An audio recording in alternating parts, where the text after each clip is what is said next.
Study point. तो आज हम पढ़ने वाले मैथ क्लास 9 का चैप्टर 1।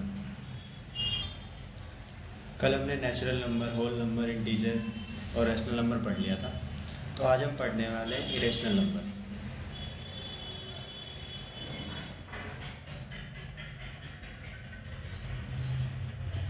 तो इरेशनल नंबर क्या होता है, डेफिनेशन लिख देता हूँ मैं पहले।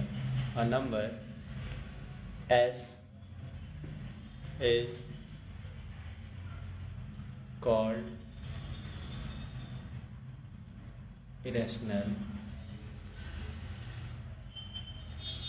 if it cannot be written in the form of P by Q। ठीक है, तो रैशनल नंबर वो होता है ऐसे नंबर जिसको हम P by Q के फॉर्म में नहीं लिख सकते। किसी भी नंबर जिसको हम P by Q के फॉर्म में नहीं लिख सकते, जहाँ P और Q क्या है, P और Q क्या है, ये एक इंटीजर हो। P और Q क्या हो, इंटीजर हो, और Q ज़ीरो ना हो। तो ऐसे नंबर को हम क्या बोलेंगे, हम बोलेंगे वो इरेशनल है।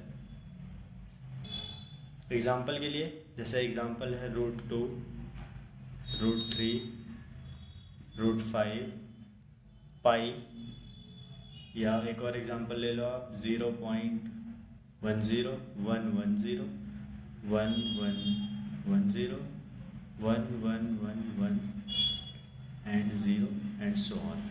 ये नंबर क्या होता है, बढ़ते रहते हैं ये नंबर। और जो हम रैशनल नंबर का प्रूफ है, जैसे इन नंबर को ये नंबर रैशनल क्यों कहलाते हैं, ये प्रूफ हम पढ़ेंगे 10th क्लास में। अगर आपको अभी पढ़ना है या क्यूरियोसिटी है आपको, तो मैंने इस पर एक वीडियो पहले बनाया हुआ है क्लास 10th के लिए, आप वो वीडियो देख सकते हैं। अब एक चीज़ और मैं बताना चाहूँगा आपको, कलेक्शन ऑफ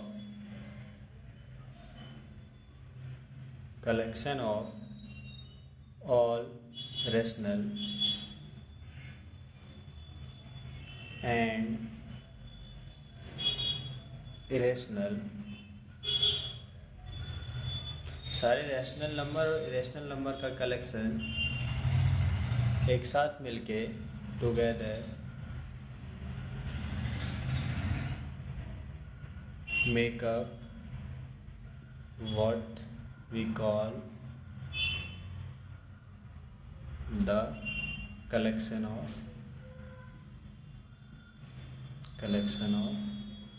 रियल नंबर, जिसको हम किससे दर्शाते हैं, एर्स, उसको हम आर से डिनोट करते हैं। तो सारे इरेशनल नंबर और इरेशनल नंबर का कलेक्शन जो कहलाता है वो कहलाता है रियल नंबर। तो एक रियल नंबर में रैशनल भी होता है और इरेशनल होता है। रैशनल और इरेशनल मिलके क्या बनाते हैं, वो बनाते हैं रियल नंबर, जिसको हम आर से डिनोट करते हैं। इसके बाद एक और पॉइंट है, every real number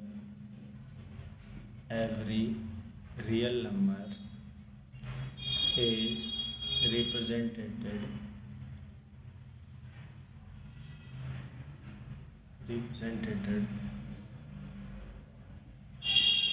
by a unique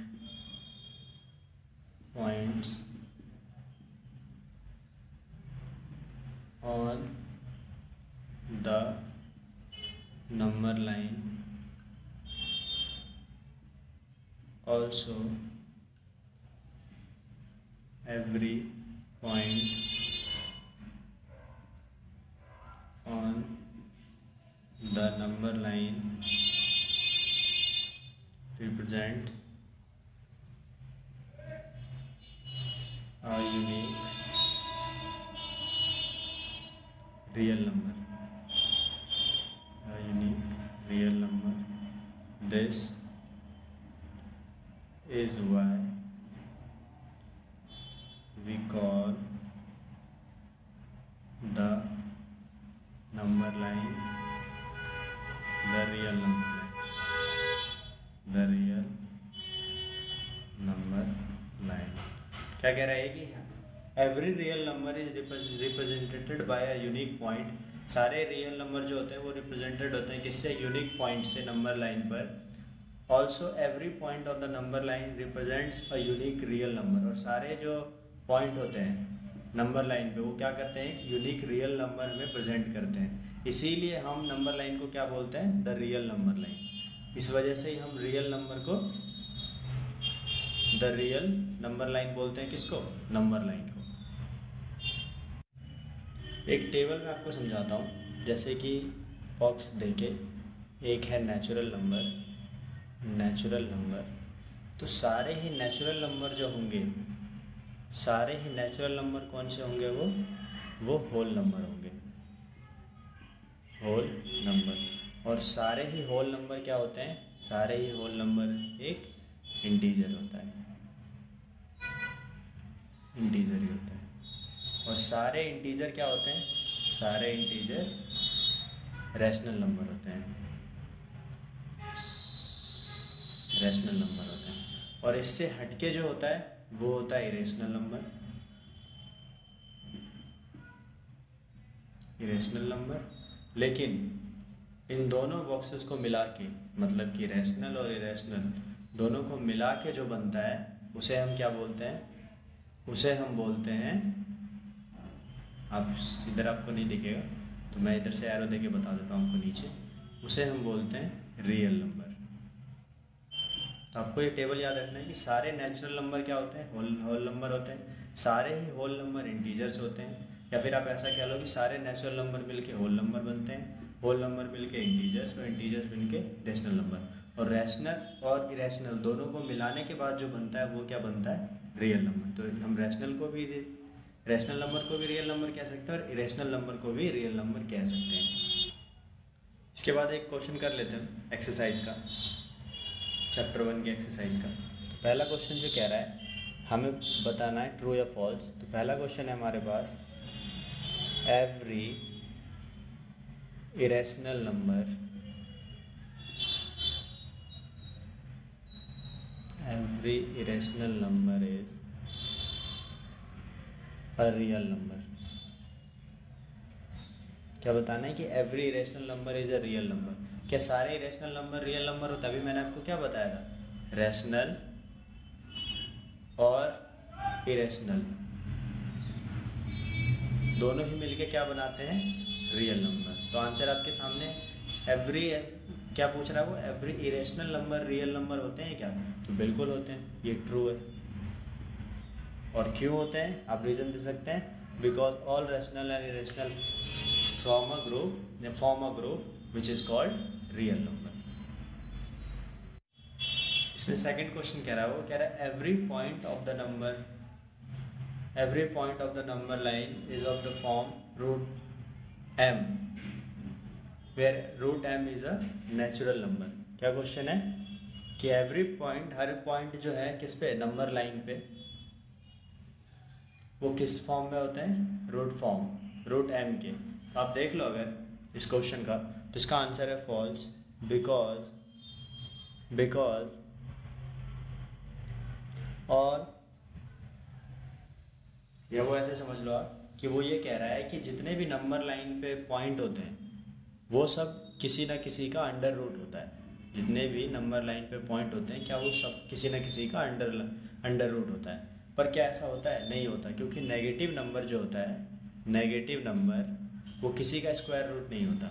negative number can not be the square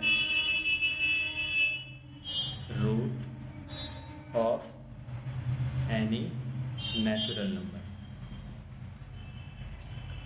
कि नेगेटिव नंबर जो है वो किसी का भी स्क्वायर रूट नहीं हो सकता। इसीलिए ये स्टेटमेंट क्या हमारी, ये स्टेटमेंट गलत है। थर्ड क्वेश्चन जो इसमें है वो है every real number is a irrational number. कह रहा है every real number is irrational.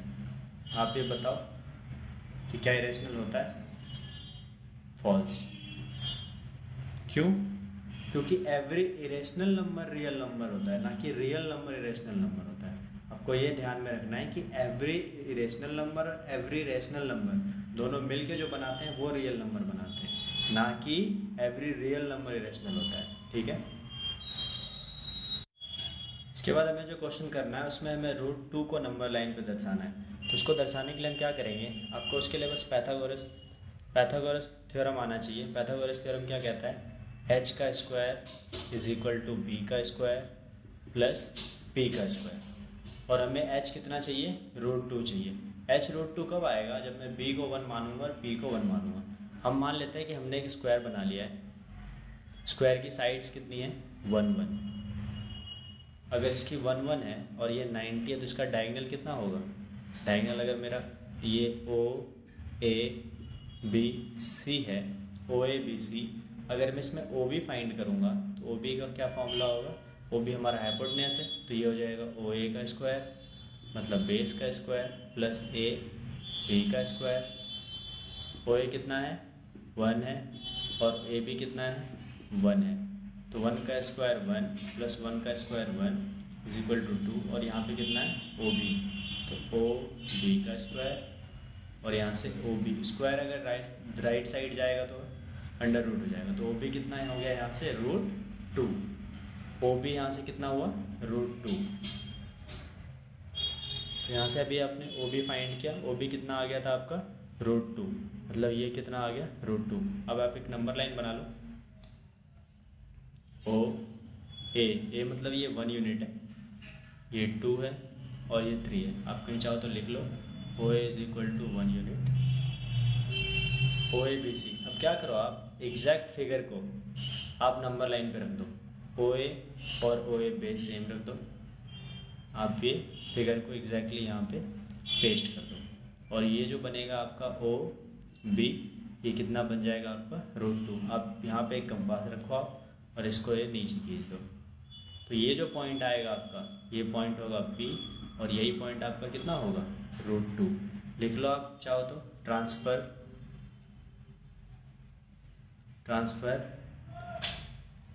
The figure onto the number line making sure that the vertex O coincide with 0, कि आपका O जो है वो कहाँ पे कोइंसाइड करे 0 पे। तो ये आपने √2 ईजिली समझा दिया है लोकेट करके। इसमें एक और है क्वेश्चन जो कि है √3 वाला और √5 वाला, तो मैं आपको √3 समझा देता हूँ पहले। तो हमें √3 दिखाना है नंबर लाइन पे। √3 के लिए आपको बहुत जगह बहुत सारे रूल मिल जाएंगे अलग अलग तरीके से करने के लिए। मैं आपको ईजी समझाता हूँ कैसे √3 होगा। जैसे अभी आपने एक नंबर लाइन बनाया था, जहाँ पे हमने O A 2 3 0 है हमारा, ठीक है 0 ए मैंने 1 यूनिट है, यहाँ से यहाँ तक की यूनिट 1 ही है। ए ना लिख के मैं से 1 ना लिख के ए लिख रहा हूँ। और आपने अभी स्क्वायर बनाया था एक, और ये पॉइंट यहाँ से यहाँ तक कितना था √2, ये √2 था। अब आप √3 बनाना है आपको। अगर मैं √2 लूँ √3 लाने के लिए, देखो अगर आप हाइपोटेन्यूस का square is equal to base का स्क्वायर प्लस परपेंडिकुलर का स्क्वायर, अगर मैं बेस √2 ले लेता हूँ, √2 का स्क्वायर प्लस परपेंडिकुलर 1 ले लेता हूँ, तो √2 का स्क्वायर कितना होगा 2 प्लस 1 का स्क्वायर 1 और यहाँ पे h स्क्वायर, तो h कितना होगा 3 और स्क्वायर इधर आके रूट बन जाएगा। अगर मैं बेस √2 लेता हूँ, मतलब यहाँ से लेके यहाँ तक, और परपेंडिकुलर यहाँ पे 1 एक 90 डिग्री का आप खींच लो, अगर 1 लेता हूँ और इस फिगर को अगर आप इरेज कर दो हल्का सा, तो ये जो पॉइंट बनेगा 1 यूनिट तक, और यहाँ से कंपास लेके जो आप नीचे खींचोगे, ये पॉइंट क्या हो जाएगा आपका √3 हो जाएगा। इजी है, कुछ आपको करना नहीं है, बस इस फिगर को हल्का सा रफ कर देना ताकि आपको समझ में आ जाए।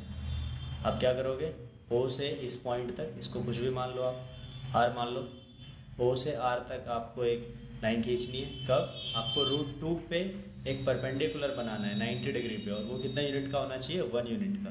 1 यूनिट मीन्स आप 1 सेंटीमीटर ले सकते हो, 1 सेंटीमीटर का डिस्टेंस ले सकते हो। ये 1 सेंटीमीटर होगा हमारा, और ओ से आर को आप मिला दोगे और आर पे आप कंपास रख के क्या करोगे, ओ और आर पे रख के इसे नीचे खींच दोगे। तो ये जहाँ पे जिस पॉइंट पे आएगा आपका, वो पॉइंट आपका क्या हो जाएगा, √3 हो जाएगा। इस बार हमें √5 बनाना है नंबर लाइन पे। तो √5 नंबर लाइन पे बनाने के लिए क्या करते हैं, फिर से आप वही फॉर्मूला लिख लो, h का स्क्वायर बराबर b का, h का square is equal to b का स्क्वायर प्लस p का स्क्वायर। अब देखो h हमें कितना लाना है, 5 लाना है। 5 लाने के लिए या तो हमें इसको 2 मान लेते हैं और इसको 1 मान लेते हैं। तो अगर हमारा बेस 2 है और परपेंडिकुलर 1 है, तो 2 का स्क्वायर 4 और 1 का स्क्वायर 1, ये कितना आ जाएगा 5। ये h का स्क्वायर और h स्क्वायर इधर आएगा तो रूट, तो h यहाँ से कितना आ गया आपका √5। इसका मतलब हमें बेस कितना लेना है 2 और परपेंडिकुलर कितना लेना है 1। तो अब नंबर लाइन बना लो, ये 0, चाहो तो आप इसे 1 लो या फिर 1a, इसे आप b ले लो, ये 1 यूनिट है और ये भी 1 यूनिट है, मतलब 1 और 1 2। तो OB की डिस्टेंस आपकी कितनी हो गई 2 यूनिट। तो 2 यूनिट ले लिया आपने नीचे और 1 आपको लेना है परपेंडिकुलर, तो 1 आपने ले लिया यहाँ से परपेंडिकुलर। अब आप इस पॉइंट से इस पॉइंट को मिला दो, ये 1 और ये यहाँ से लेके यहाँ तक 2 यूनिट। 2 का और जो हमने पैथागोरस लगाया था उसके हिसाब से ये हमारा कितना था, हाइपोटेन्यूज 5 था। तो आप यहाँ पे कंपास रखो और इस पॉइंट पे इसे नीचे मिला दो, तो जो ये पॉइंट बनेगा ये आपका होगा √5। ये 3 क्वेश्चन है, √2, 3, 5, इसमें से एक ना एक क्वेश्चन एग्जाम में जरूर पूछता है। बहुत ईजी है, बस आपको पैथागोरस ध्यान में रखना है और आपको याद रखना है कि कहाँ पे हम कौन सी वैल्यू रखेंगे। बहुत ईजी तरीके से तीनों क्वेश्चन आ जाते हैं, आप ट्राई करके देखो। इसमें भी आप चाहो तो वो वाली लाइन लिख सकते हो ट्रांसफ़र वाली, वो लिख देना एग्ज़ाम वाले के लिए, बस मैं आपको समझा रहा था। ट्रांसफ़र लिख देना, ट्रांसफ़र द रेक्टेंगल। इस बार हम क्या कर रहे हैं, स्क्वायर नहीं बना रहे, इस बार रेक्टेंगल बनाएंगे सीधा। अगर आप रेक्टेंगल नहीं बनाना चाहते तो ये इजी तरीका है, आप इससे भी बना सकते हो रेक्टेंगल कि ये 2 ले लिया हमने, ये 1 ले लिया और ये हमारा √5 आ गया। चाहो तो आप ऐसे कर लो, नहीं तो आप ऐसे कर लो, कोई फ़र्क नहीं पड़ता, आपका आंसर सेम ही आएगा। तो आप क्वेश्चन करना ट्राई, कोई अगर आपको समझना है तो आप कमेंट सेक्शन में पूछ सकते हैं, इंस्टा पे DM कर सकते हैं। प्लीज़ चैनल को लाइक करें, सब्सक्राइब करें और शेयर करें। Thank you.